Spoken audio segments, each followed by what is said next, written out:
Marriage முடிஞ்சதுக்கு அப்புறம் திவ்யாவும் அந்த ரெசார்ட்ல இருந்துமே கிளம்பி இருப்பா. அப்ப ஐஷுவும் அவளை சென்ட் ஆஃப் பண்றதுக்காகவே வந்திருப்பா. அப்ப திவ்யாவும் ஐஷு கிட்ட நீ என் கல்யாணத்துக்கு வரமாட்டேன்னு நினைச்ச ஐஷு, அது மட்டும் இல்லாம அப்பா என் கல்யாணத்துக்கு வந்து அதை நடத்தி கொடுப்பாருன்னு கொஞ்சம் கூட நான் எதிர்பார்க்கவே இல்லை ஐஷு. வரைக்கும் நான் ரொம்ப பயந்துட்டே தான் இருந்தேன். நீயும் அப்பாவும் என் கல்யாணத்துக்கு வந்து எனக்கு ரொம்ப ஹாப்பியா இருக்கு அப்படின்னு சொல்லி பேசிட்டு இருந்திருப்பா. அப்ப நெடுமாறனுமே அங்க வந்து திவ்யா கிட்டமே பேசிட்டு இருந்திருப்பாரு.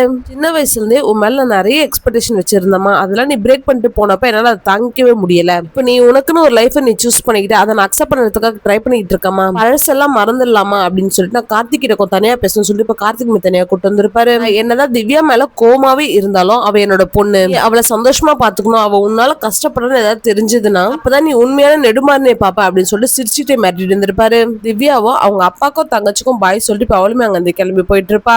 ரம்யாவும் ஒரு மாதிரியே இருந்திருப்பா. அதை பாக்குற வெற்றியும் என்னாச்சு அப்படின்றதுமே கேட்டுட்டு இருந்திருப்பா. ரம்யாவும் வெற்றிக்கிட்ட தேங்க்ஸ்மே சொல்லிட்டு நேற்று நீ மட்டும் அந்த சாப்பாடுல மருந்து கலந்துருக்குன்னு சொல்லாம இருந்தா என்ன ஆயிருக்கும், கல்யாணத்துக்கு வந்தவங்களா அந்த சாப்பாடை சாப்பிட்டு இருந்தா என்ன ஆயிருக்கும்னு சொல்லிட்டு யோசிச்சாவே எனக்கு ரொம்ப பயமா இருக்கு. இந்த வெட்டிங்ல என்ன அசைன் பண்ணது ரொம்ப பெரிய விஷயம், அதுலயுமே நான் சொதப்பிட்டு நினைச்சா ரொம்ப கஷ்டமா இருக்கு, என்னோட கான்பிடன்ஸே போயிடுச்சு வெற்றி அப்படின்னு சொல்லி ஃபீல் பண்ணிட்டு இருந்திருப்பா. அப்ப வெற்றியும் ரம்யா கிட்ட இதுல உன் தப்பு என்ன இருக்கு ரம்யா, இதெல்லாம் நினைச்சு நீ ஃபீல் பண்ணிக்கிட்டு இருக்காத ரம்யா, சின்ன வயசா இருக்கப்பவே எங்க அப்பா என்ன விட்டு போயிட்டாரு, அதுக்கப்புறம் ரொம்ப கஷ்டப்பட்டு இந்த வேலைக்குமே வந்தேன். இந்த முதல் நாளே நெடுமாறனோட ஸ்பெஷல் டிஷ் கீழே போட்டேன், ரொம்ப அசிங்கமா போயிடுச்சு. நெடுமாறன் சாரும் இனிமேல் இந்த கிச்சன் பக்கமே வரக்கூடாதுன்னு சொல்லிட்டு எல்லாரும் முன்னாடி அசிங்கப்படுத்தி அனுப்பிட்டாரு. இவ்வளவு நடந்ததுக்கு அப்புறம் நான் இங்கே இருந்து பேண்ட்ரியுமே ரன் பண்ணிக்கிட்டு இருக்கேன். நீ யோசிச்ச மாதிரி நான் அன்னைக்கு யோசிச்சுதான் இது எதுவுமே நடந்திருக்காது ரம்யா, சோ இதெல்லாம் விட்டு இப்ப வேலையை பாரு அப்படின்றது சொல்லியிருந்திருப்பா. ரம்யாவை மோட்டிவேட் பண்ணி பேசியிருந்திருப்பா. அதனால ரம்யாவும் இப்ப ஹாப்பி ஆயிட்டு இருப்பா. ரூம் சர்வீஸ்ல இருக்க பசங்களை கூப்பிட்டு வச்சு பேசிட்டு இருந்திருப்பாரு. அப்ப ரூம் சர்வீஸ்ல ஆள் பத்தலன்னு மேனேஜ்மெண்ட்ல சொல்லியிருக்கா. வெற்றியும் பேண்ட்ரியும் பாத்துக்கிறான்றதால அவ எப்பவுமே பிஸியா தான் இருக்கா. அதனால ரூம் சர்வீஸ்ல வேலை பார்க்கறதுக்காக 3 பேரை ரெக்ரூட் பண்ணிருக்கோம் அப்படின்றது சொல்லியிருந்திருப்பாரு. நியூ ஜாயினிங் 3 பேர் கூட எடிசன் அங்க வந்திருப்பா.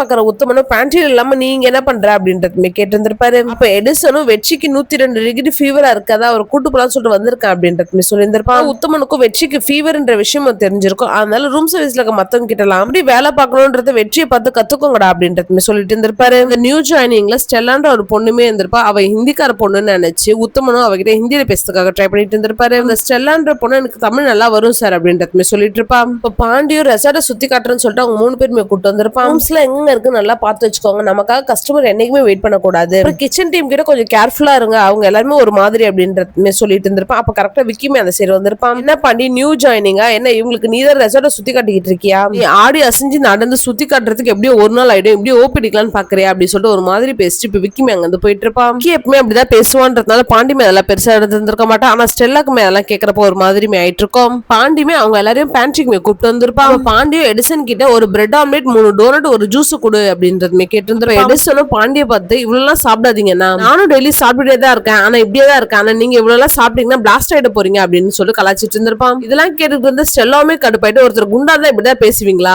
அவர் ஒன்னும் குண்டா இல்ல சப்பியா இருக்காரு, இப்படிலாம் ஒருத்தவங்க பாடி ஷேம் பண்ணி பேசுனீங்கன்னா உத்தமன் கிட்டே கம்ப்ளைண்ட் பண்ணிடுவேன் அப்படின்றதுமே சொல்லியிருந்திருப்பான். அதை கேட்கிற எடிசனுமே பயந்துட்டு இனிமேல் அப்படிலாம் பண்ண மாட்டேன் அப்படின்றதுமே சொல்லியிருந்திருப்பான். எல்லாவும் காஃபி வாங்கிட்டு அங்க போய் உட்காந்து குடிச்சிட்டு இருந்திருப்பான். அப்ப வெற்றியும் முதல் தடவை பாண்டிக்காக ஒரு பொண்ணு சப்போர்ட் பண்ணி பேசியிருக்கு அப்படின்றதுமே சொல்லியிருந்திருப்பான். அதை கேட்கிற பாண்டிக்குமே இப்ப ரொம்ப ஹாப்பி ஆயிட்டு இருக்கோம். தீபக்கும் ரெசார்ட் எப்படி போகுது, புக்கிங்லாம் எப்படி இருக்கு, ஒரு சீசனுக்கு எத்தனை கல்யாணம் ஆகும்னு சொல்லிட்டு ரெசார்ட்டை பத்தியான இன்ஃபர்மேஷன் கேட்டுட்டு இருந்திருப்பாரு. தீபக்கும் மேனேஜரும் உட்காந்து பேசிக்கிட்டு இருக்கத ரியாவை பார்த்துட்டு இருந்திருப்பான். தீபக்குமே அங்க இருந்து போயிருப்பான். அப்ப ரியாவுமே அந்த மேனேஜர் கிட்ட போயிட்டு அவர் இவ்வளவு நேரம் என்ன கேட்டுட்டு இருந்தாரு அப்படின்றதுமே கேட்டு இருந்திருப்பான். அந்த மேனேஜரும் நம்ம புக்கிங்லாம் எப்படி இருக்கு அதை பத்தி எல்லாம் கேட்டுட்டு இருந்தாரு அப்படின்றதுமே சொல்லியிருந்திருப்பான். அதை கேட்டுக்கிட்டு இருந்த ரியாவுமே இப்ப கடுப்பாயிட்டு இனிமேல் அவர் எதை கேட்டாலும் ரியா மேம் சொல்லக்கூடாதுன்னு சொன்னாங்க அப்படின்றதுமே சொல்லிட்டு அப்படின்றதுமே சொல்லியிருந்திருப்பான். வெற்றிக்கும் உடம்பு முடியாம இருந்திருக்கோன்றதுனால அன்னைக்கு நைட் அக்கா கடைக்குமே வேலை பார்க்க போயிருந்திருக்க மாட்டான். பாண்டி தான் பரோட்டா போட்டு இருந்திருப்பான். அப்ப அங்க வந்த கஸ்டமரும் பரோட்டா நல்லாவே இல்ல, உப்பா இருக்கு அப்படின்னு சொல்லி கம்ப்ளைண்ட் பண்ணிருப்பாங்க. அந்த அக்காவும் பாண்டிக்கிட்டே போயிட்டு கஸ்டமர் எல்லாம் பரோட்டா ஒழுங்கா இல்லைன்னு சொல்லிட்டு கம்ப்ளைண்ட் பண்றாங்க, ஒழுங்கா பண்ணுடா அப்படின்னு சொல்லிட்டு திட்டிட்டு இருந்திருப்பாங்க. அப்ப ரம்யாவுமே அந்த கடைக்கு வந்திருப்பா. பாண்டி பரோட்டா போட்டதை பார்த்துட்டு ரம்யாவும் நீ என்ன பண்றீங்க அப்படின்றதுமே கேட்டு இருந்திருப்பா.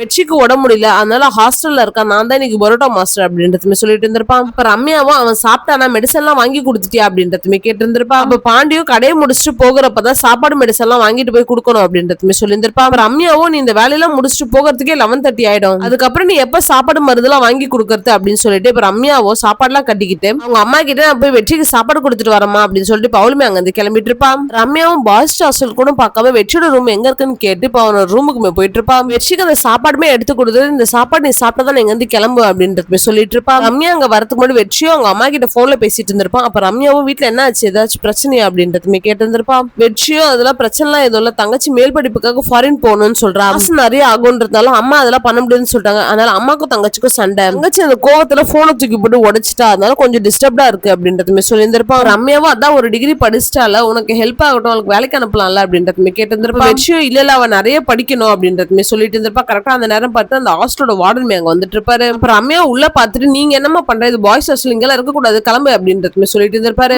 அந்த ஹாஸ்டல் வார்டன் கிட்ட வெற்றிக்கு ஓட முடியல, அதனால சாப்பாடு மருந்து வாங்கி கொடுக்க தான் வந்தேன், அதை அவன் சாப்பிட்டதுக்கு அப்புறம் நான் இங்க இருந்து போயிடுவேன் அப்படின்றதுமே சொல்லிட்டு இருந்திருப்பா. ரம்யாவும் லைட்டா அந்த வார்டன் கிட்ட சண்டை போடுற மாதிரி பேசி இருந்திருப்பா. அதனால அந்த வார்டனும் இப்ப ரம்யா கிட்ட பேசி ஜெயிக்க முடியாதுன்றதுனால அந்த வார்டனும் பாய்ஸ் ஹாஸ்டல்மா இந்த நேரத்துல நீங்க எல்லாம் வரக்கூடாது, சீக்கிரம் சாப்பிட்டு வந்து கிளம்பிடுங்க அப்படின்றதுமே சொல்லி இருந்திருப்பாரு. வெற்றியும் சாப்பிட்டு இருப்பான்றதால இப்ப ரம்யாவுமே அங்க இருந்து கிளம்பிட்டு இருப்பா. வெற்றிக்கு ஓட முடியலன்றதால இப்ப ரம்யாக்குமே ஒரு மாதிரியாவே இருந்திருக்கும்.